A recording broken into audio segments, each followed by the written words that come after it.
வேலைக்கு போற அவசரத்துல ஃபுட்டை ஸ்கிப் பண்றீங்களா? இல்ல உங்க பசங்களுக்கு டக்குன்னு குயிக்கா ஒரு பிரேக்ஃபாஸ்ட் பண்ணணுமா? அப்போ சொல்யூஷன் வந்தாச்சு. அனில் சேமியா உப்மா. என்னங்க, உப்மானாலே போர்னு தானே நினைக்கிறீங்க? கண்டிப்பா கிடையாது. இது போரான உப்மா இல்ல, ஜோரான உப்மா.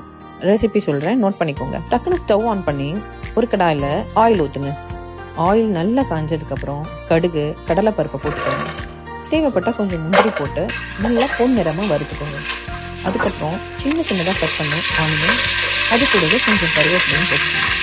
நல்லா ஃப்ரை பண்ணுங்க. நல்லா ஃப்ரை ஆனதுக்கப்புறம் தேவையான வாட்டரை ஆட் பண்ணிக்கோங்க. வாட்டர் நல்லா கொதிச்சதுக்கப்புறம் ஒரு பாக்கெட் நம்மளோட ஸ்பெஷல் அனில் வறுத்த சேமியாவை ஆட் பண்ணிக்கோங்க.